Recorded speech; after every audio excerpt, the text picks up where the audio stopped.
Assalamualaikum warahmatullahi wabarakatuh. Jangan lupa bersholawat kepada baginda Nabi Muhammad Shallallahu Alaihi Wasallam. Sudahkah kamu percaya bahwa cinta sejati tidak memandang harta? Pernahkah kalian melihat seseorang dihina di depan umum hanya karena penampilannya? Bagaimana jika yang dihina itu ternyata jauh lebih berkuasa daripada yang menghina? Dengarkan kisah ini sampai selesai. Karena apa yang terjadi bisa jadi membuka mata dan hati kita. Di balik hiruk-pikuk kota besar, di sebuah kolong jembatan yang remang dan bau, duduklah seorang wanita muda mengenakan pakaian lusuh. Rambutnya sedikit acak-acakan, wajahnya berminyak karena debu jalanan, namun sorot matanya tajam dan dalam. Namanya Sari. Orang-orang memanggilnya Gembel. Tapi tak ada yang tahu siapa dia sebenarnya. Sore itu, sebuah mobil sport mewah mogok di ujung jalan. Seorang pria muda turun, tampak kesal dan bingung. Jaket kulit mahal dan jam tangan di tangannya menandakan ia bukan orang biasa. Namanya Arya. Anak konglomerat pemilik jaringan pusat perbelanjaan dan hotel ternama di negeri ini. Sari yang sedang memilah barang bekas menatap sekilas. Lalu dengan tenang berjalan mendekat. "Perlu bantuan, Mas?" tanyanya lembut. Arya terkejut. Tak menyangka seorang gembel akan menyapanya dengan sopan. "Ban serepku kempes." "Dan bengkel jauh?" jawabnya. "Kalau mau, saya bantu panggilkan kenalan tukang tambal di ujung jalan sana. Tapi Mas harus ikut jalan kaki." "Ya, lewat gang kecil," ucap Sari. Mereka berjalan bersama melewati gang sempit. Arya sesekali melihat ke arah Sari. Bicaranya tenang. Cara dia menjelaskan sesuatu begitu sistematis. Tak seperti gelandangan pada umumnya. Arya mulai penasaran. Beberapa hari kemudian, Arya sengaja kembali ke lokasi itu. Mobilnya baik-baik saja, tapi dia pura-pura menunggu seseorang. Padahal, ia ingin bertemu Sari. Dan Sari tahu itu. Sejak hari itu, pertemuan mereka makin sering terjadi. Sari selalu menjaga batas. Ia tak pernah meminta uang, tak pernah membahas asal-usulnya. Tapi justru itu yang membuat Arya makin tertarik. "Aku tahu kamu bukan orang biasa," ucap Arya suatu hari. "Tatapanmu bukan tatapan orang yang menyerah pada hidup." Sari hanya tersenyum. "Aku hanya ingin dilihat sebagai manusia, bukan dari apa yang kupunya." Hari-hari berlalu. Arya jatuh cinta. Dan akhirnya ia menyatakan niat serius. "Aku ingin menikah denganmu, Sari." Sari terdiam lama. Ia tahu, keputusan ini akan membuka badai besar. Tapi ia menjawab pelan. "Kalau kamu siap menerima semua resikonya, maka aku pun siap." Keesokan harinya, Arya memberitahu kedua orang tuanya. Ibunya, Bu Ratna, langsung naik pitam. "Kamu bilang kamu mau nikah? Sama siapa?" "Sama gembel itu." "Iya, Bu. Namanya Sari." "Astagfirullah. Kamu waras, Arya? Kamu penerus bisnis keluarga. Kamu harus menikah dengan keturunan pemilik bank, bukan dengan pemulung jalanan." Ayah Arya hanya diam. Ia tahu tabiat istrinya yang terlalu memikirkan gengsi dan kekayaan. Tapi Arya tetap pada pendiriannya. Ia tidak ingin menikah dengan wanita kaya yang dipilihkan oleh ibunya. Ia ingin Sari. Bu Ratna makin murka. Tapi ia tidak tinggal diam. Diam-diam ia menyusun rencana. Bila anaknya benar-benar nekat menikah, maka ia akan memastikan bahwa wanita itu akan dipermalukan sedemikian rupa, hingga tidak berani menampakkan wajahnya lagi. Hari pernikahan pun akhirnya ditetapkan. Lokasinya di ballroom hotel milik keluarga Arya. Tapi tak ada yang tahu, hari itu akan menjadi awal dari pengungkapan besar yang tak disangka siapapun. Hari itu langit cerah. Pagi yang seharusnya menjadi hari paling bahagia dalam hidup Arya dan Sari. Tapi di balik megahnya gedung pernikahan keluarga Arya, tersimpan rencana jahat yang hanya diketahui segelintir orang. Termasuk sang calon ibu mertua, Bu Ratna. Sari berdiri di sudut ruang ganti sederhana. Gaun putih sederhana yang ia kenakan bukan buatan desainer ternama, tapi dijahit sendiri oleh seorang nenek penjual kue di ujung gang tempat tinggalnya. Meski tampak lusuh dibanding gaun pengantin keluarga konglomerat, Sari memakainya dengan senyum dan keteguhan hati. Sementara itu, Arya berdiri di altar, tampak tegang namun penuh semangat. Ia tak peduli berapa banyak tamu undangan yang berbisik karena mempelai wanitanya bukan berasal dari kalangan mereka. Ia yakin, apa yang ia pilih adalah kebenaran. Namun Bu Ratna, berdiri angkuh di belakang panggung, bersama dua wanita sosialita teman dekatnya. Mereka menyusun rencana yang akan mencoreng wajah Sari di hadapan semua orang. Begitu dia melangkah masuk ke aula, pastikan spotlight diarahkan ke wajahnya. Biarkan semua tamu melihat jelas siapa perempuan tak tahu malu itu, ucap Bu Ratna dengan suara sinis. Tak hanya itu, seorang pelayan khusus disuruh membawa ember besar berisi oli bekas dari dapur parkir. Letakkan di balik pilar dekat altar. Tunggu aba-aba dariku, perintah Bu Ratna. Sementara itu, Sari tetap diam.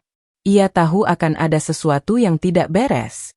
Namun ia tetap berjalan menuju pintu aula dengan langkah yakin.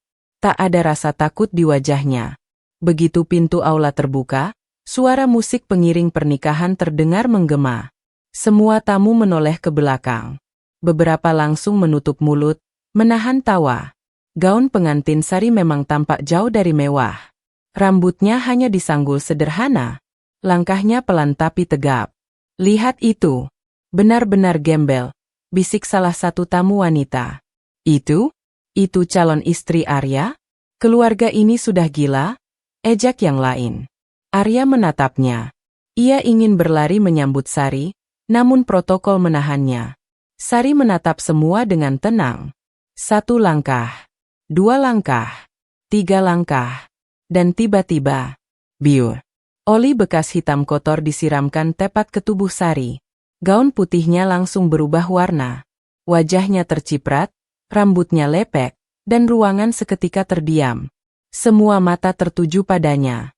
Bu Ratna berdiri dengan penuh kemenangan. Ember kosong masih di tangannya. Beginilah calon menantuku, ucapnya lantang di depan semua tamu. Inilah wanita yang dipilih anakku. Seorang pemulung, gembel kampungan yang mencoba merebut keluarga kami. Suara tawa dan cibiran mulai terdengar. Kamera para wartawan mulai mengabadikan kejadian tersebut. Arya berteriak, "Ibu, hentikan!" Tapi tubuhnya ditahan oleh 2 penjaga hotel yang sudah diatur oleh ibunya. Sari menunduk. Tangannya gemetar. Bukan karena malu, tapi karena menahan marah dan sedih. Namun ia tidak berteriak, tidak menangis. Ia justru mengangkat wajahnya, menatap lurus ke arah Bu Ratna. "Ibu benar," ucapnya pelan. "Saya memang datang ke sini seperti gembel. Karena saya ingin tahu siapa yang benar-benar tulus menerima saya, tanpa mengenal siapa saya sebenarnya." Bu Ratna mencibir, "Kamu pikir kamu siapa? Mau pamer air mata biar dikasihani? Kamu pikir kamu bisa menipu keluarga ini?" Sari menarik napas dalam-dalam. Lalu ia membuka tas kecil yang sejak tadi digenggamnya erat. Dari dalamnya, ia mengeluarkan sebuah map berwarna hitam dan selembar undangan bisnis internasional bertanda emas. "Ibu tahu PT Satria Global yang menolak merger dengan perusahaan ibu 2 bulan lalu?" tanya Sari tenang. "Perusahaan besar itu? Tentu tahu. Apa urusannya sama kamu?" "Itu perusahaan saya, Bu. Dan mulai minggu depan, saya pemilik saham mayoritas di 2 anak usaha keluarga ibu." Semua orang terdiam. Beberapa tamu undangan langsung berdiri. Beberapa lainnya mulai bisik-bisik. Kali ini dengan rasa kaget dan tak percaya. "Saya, Sari Santika, putri tunggal dari mendiang Santika Wijaya, penerus utama dari jaringan perusahaan holding internasional." Bu Ratna mematung. Ember oli masih di tangannya, tapi wajahnya perlahan memucat. Arya berhasil melepaskan diri dari pengamanan. Ia berlari menghampiri Sari dan memeluknya erat. Sari berdiri tenang, dengan tubuh penuh oli, tapi kepala tetap tegak. Di tengah ruangan yang sunyi dan mata yang terpaku, justru kini semua yang mencibir, mulai menunduk malu. Peluk erat Arya membuat tubuh Sari yang masih basah oleh oli terasa lebih hangat. Tapi bukan karena sentuhan itu ia merasa kuat, melainkan karena akhirnya ia bisa berdiri sebagai dirinya sendiri, tanpa menyembunyikan identitas, tanpa merendahkan harga diri. Bu Ratna perlahan meletakkan ember di lantai. Kakinya gemetar. Ia baru menyadari bahwa wanita yang selama ini ia hina dan anggap hina Dina, adalah seseorang yang justru memegang masa depan keluarganya. Seorang tamu pria berdasi biru, yang ternyata direktur cabang salah satu bank rekanan, mendekat ke arah Sari dan Arya. Maaf Bu, jadi Anda benar-benar pemilik PT Satria Global? Perusahaan yang menolak seluruh kerjasama dengan grup Arya Investama bulan lalu. Sari menatap lelaki itu, lalu mengangguk pelan. Benar Pak.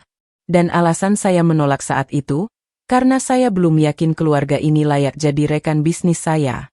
Tapi sekarang, setelah tahu siapa saja yang tulus, dan siapa yang berpura-pura, keputusan saya bisa berubah. Suara tepuk tangan mulai terdengar, tapi bukan karena merayakan pesta, melainkan sebagai bentuk kagum dan hormat terhadap keberanian seorang wanita yang selama ini mereka cibir. Beberapa sosialita mulai menunduk, tak sanggup bertemu pandang dengan Sari. Bu Ratna maju perlahan. Tatapannya kehilangan arogansi yang biasa menghiasi wajahnya. Sari, saya minta maaf. Saya terlalu cepat menilai. Saya tidak tahu siapa kamu sebenarnya, saya tidak menyangka. Sari memotong pelan, tapi tanpa marah. Tidak perlu minta maaf karena tidak tahu siapa saya. Tapi mintalah maaf karena telah menghina orang-orang yang tidak seberuntung saya.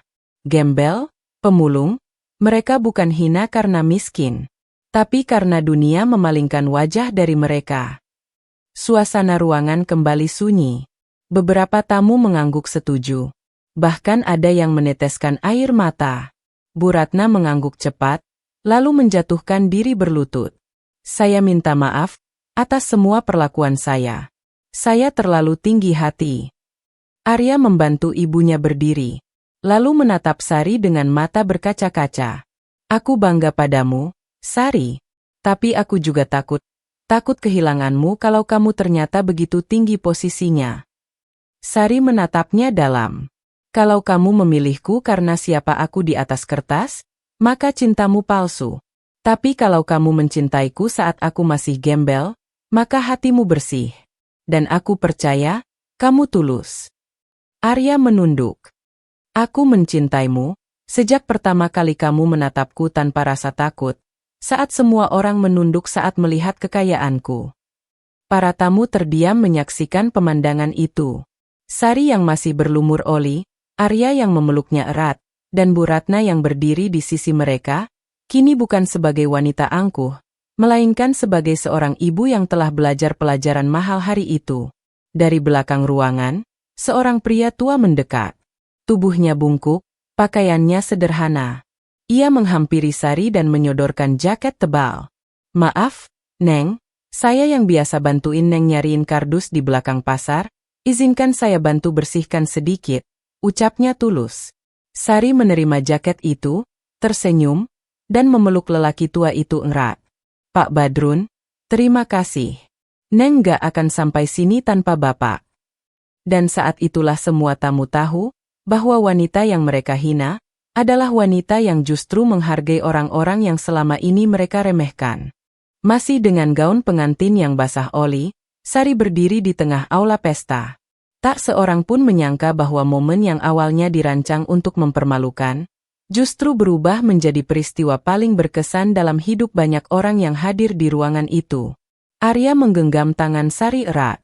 Di matanya, tak ada rasa jijik ataupun ragu, hanya cinta dan kekaguman yang makin dalam.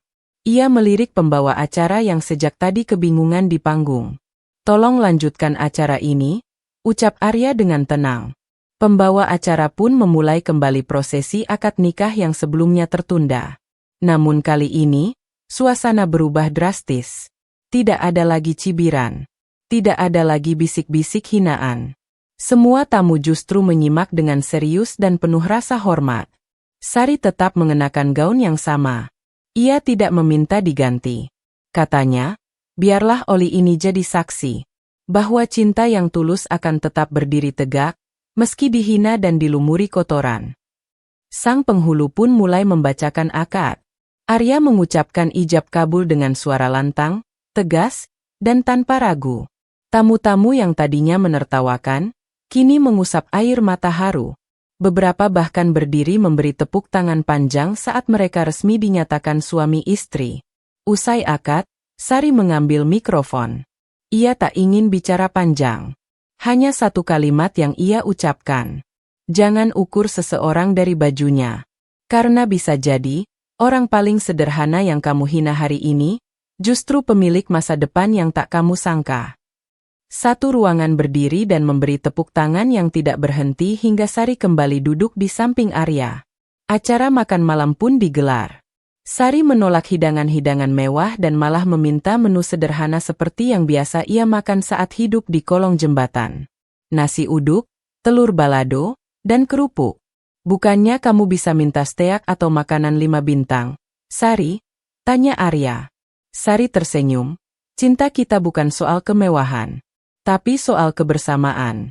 Aku ingin tetap merasakan tanah tempat aku berpijak dulu, supaya aku tidak lupa dari mana aku berasal. Bu Ratna yang duduk tak jauh dari mereka menunduk dalam-dalam.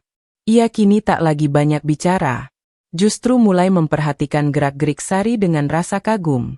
Setelah pesta, Sari tidak langsung kembali ke rumah mewah. Ia justru mengajak Arya berjalan menyusuri gang sempit yang dulu menjadi jalan awal pertemuan mereka. Di sana, beberapa warga yang mengenal Sari sebagai gembel kini menyambut dengan terharu. Mereka tidak percaya bahwa wanita yang tidur di kolong jembatan itu kini resmi menjadi istri dari anak konglomerat. Lihat, Bu Marni, ini Arya, suami saya, ucap Sari kepada seorang ibu tua penjual gorengan. Ibu itu memeluk Sari dengan air mata berlinang.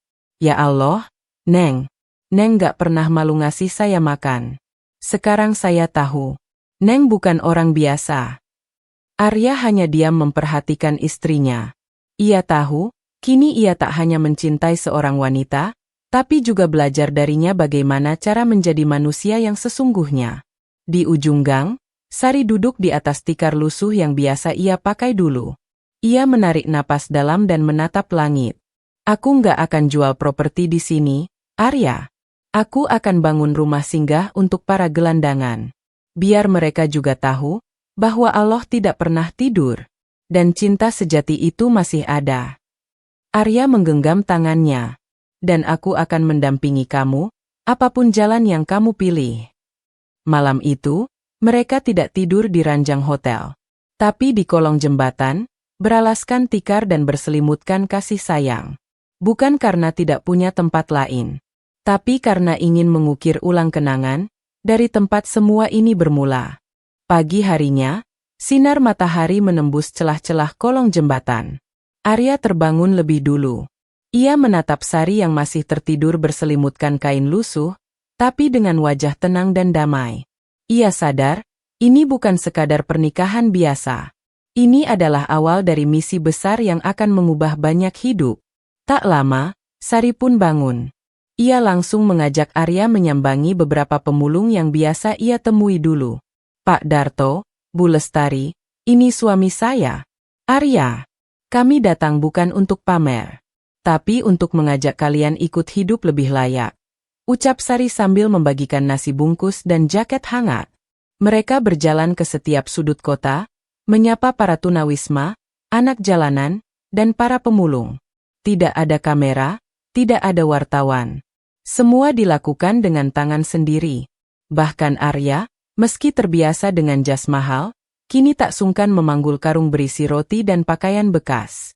Beberapa hari kemudian, Sari memutuskan membuka rumah singgah bernama Pelita Jalanan.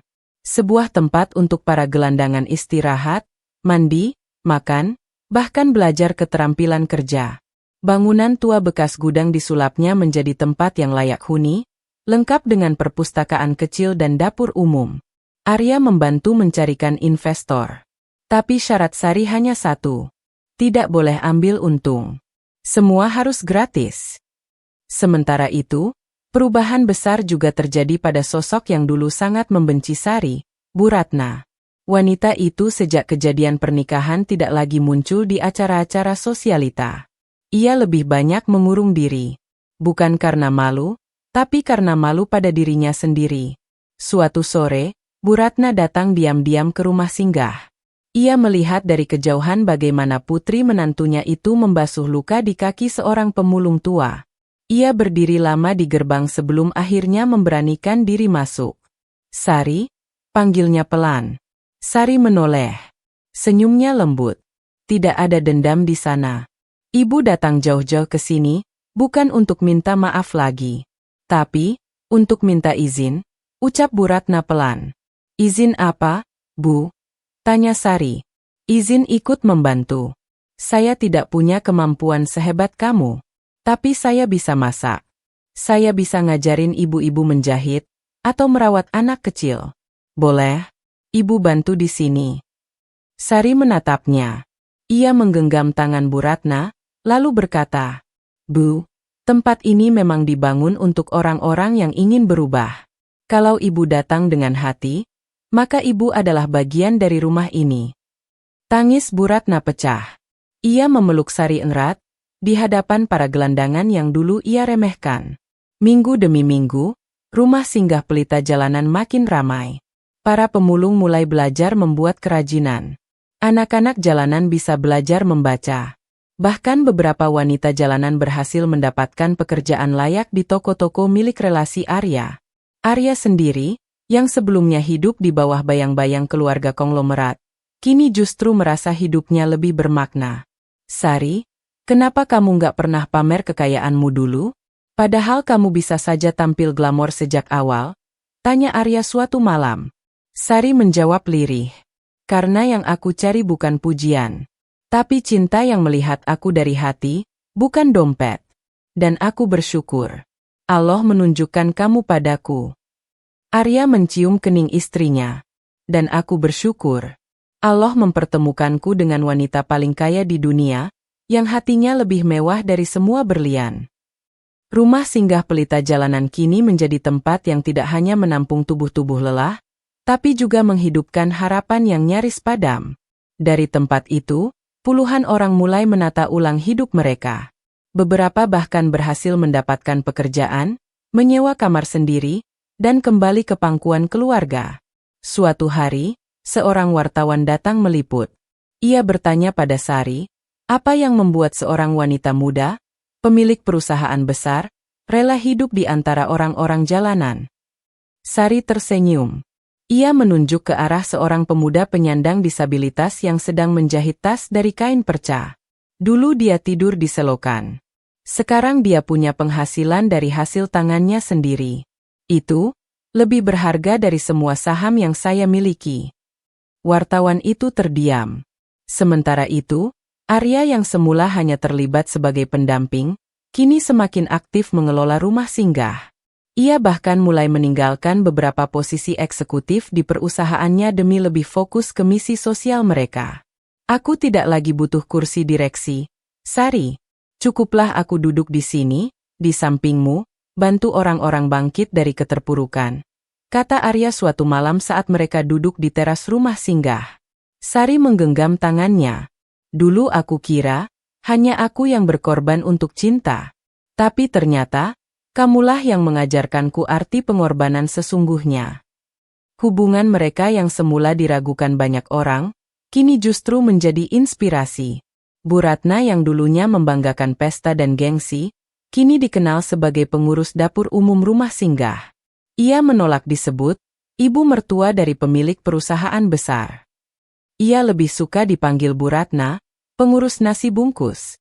Suatu siang, seorang pemuda berwajah lusuh datang membawa surat. "Saya dengar di sini bisa tinggal sambil belajar kerja, ya, Bu?" tanyanya ragu. Sari menyambut dengan ramah. "Di sini kamu bukan cuma numpang tidur. Tapi kami akan bantu kamu berdiri. Kalau kamu mau sungguh-sungguh, pintu ini selalu terbuka." Pemuda itu menangis. Ia sudah ditolak di banyak tempat karena penampilannya yang kumuh dan tak punya ijazah. Tapi di sini, ia disambut layaknya saudara. Hari demi hari, nama pelita jalanan mulai dikenal masyarakat. Bukan karena bangunannya mewah, tapi karena kisah-kisah di dalamnya menyentuh banyak hati. Beberapa pengusaha yang dulunya bersaing dengan keluarga Arya kini datang dengan maksud belajar. Apa rahasia kalian bisa menyentuh hati publik? Tanya salah satu dari mereka. Sari menjawab tenang. Kami tidak menjual produk. Kami hanya menghidupkan kembali hati yang mati. Dan itu tidak bisa dibeli dengan uang. Di balik semua kesibukan itu, Sari tetap menjaga kesederhanaannya. Ia menolak pindah ke rumah mewah meski Arya sudah berkali-kali menyarankan. Baginya, rumah bukan soal luas bangunan, tapi seberapa lapang hatimu menerima orang lain. Satu malam, mereka duduk bersama para penghuni rumah singgah, menyalakan lilin kecil saat listrik padam. Semua tertawa, bercerita, bernyanyi, dan makan bersama di lantai. Arya menatap Sari lama. Lalu ia berkata, "Aku paham sekarang, kenapa kamu menyamar jadi gembel dulu. Karena kamu ingin menemukan cinta di tempat yang paling jujur." Sari mengangguk pelan. "Dan aku menemukannya saat kamu menatapku tanpa tanya siapa aku. Tapi bertanya apakah aku bahagia." Di tengah cahaya lilin yang redup, mereka tersenyum. Tidak ada sorotan kamera, tidak ada tepuk tangan. Tapi di situ, ada ketulusan yang tak bisa ditukar dengan kekayaan. 5 tahun telah berlalu sejak hari itu. Rumah singgah pelita jalanan kini bukan lagi satu-satunya. Di beberapa kota besar lain, cabang rumah singgah berdiri dengan nama yang sama, mengikuti semangat dan visi yang Sari dan Arya tanamkan sejak awal. Namun, mereka tetap memilih tinggal di rumah pertama. Sebuah bangunan kecil di dekat jembatan tempat dulu mereka pertama bertemu. Mereka tidak tergoda membangun istana. Sebaliknya, mereka ingin tetap dekat dengan tempat di mana cinta dan perjuangan mereka dimulai. Bu Ratna kini menjadi tokoh yang dihormati, bukan karena kekayaan, melainkan karena perubahannya yang nyata. Ia menjadi pembicara di forum-forum sosial tentang perubahan cara pandang terhadap kemiskinan dan kemanusiaan. Ia tak pernah malu menceritakan kesalahannya di masa lalu. "Saya pernah menyiram calon menantu saya dengan oli di hari pernikahannya," ucapnya suatu kali di depan ratusan audiens. "Tapi perempuan itu tetap memaafkan saya. Bahkan menerima saya menjadi bagian dari keluarga mereka. Dari dialah saya belajar bahwa kemuliaan tidak terletak di pangkat atau harta, tapi di hati yang pemaaf dan tulus." Tepuk tangan menggema, bukan untuk aib masa lalunya, tapi untuk keberaniannya mengaku dan berubah. Sementara itu, Sari dan Arya tidak berhenti. Mereka terus turun ke lapangan, mendatangi titik-titik rawan, menjemput orang-orang yang selama ini tersingkir dari sistem. Anak jalanan, ibu-ibu yang terusir, pemuda miskin, bahkan mantan napi. Semua diterima dengan pelukan dan harapan baru. Pada ulang tahun pernikahan kelima, Arya menyiapkan kejutan kecil. Ia mencetak ulang foto pertama mereka di gang kecil. Foto yang diambil oleh anak jalanan saat itu. Gambar itu menunjukkan Sari dalam pakaian lusuh dan Arya tersenyum sambil membawa ban serep. "Aku simpan foto ini di dompet, Sar. Supaya aku nggak lupa, cinta kita lahir dari tempat yang tak dilirik siapapun." Sari menangis. Tapi bukan karena sedih, melainkan karena rasa syukur. "Aku juga bersyukur. Allah menaruh aku di tempat paling rendah, agar aku tahu siapa yang tetap bersamaku tanpa pamrih." Arya memeluknya. Malam itu, mereka duduk berdua di teras rumah singgah, melihat anak-anak bermain, ibu-ibu menjemur baju, dan para pemuda memasak di dapur umum. Semua tampak hidup. Semua tampak berarti. Dan dari jauh, cahaya-cahaya rumah kecil itu menyala, bukan karena listrik, tapi karena harapan. Karena cinta. Karena keberanian seorang wanita yang rela disiram oli, dicibir, dan dihina, demi menemukan satu hal paling berharga di dunia. Hati yang mau menerima tanpa syarat.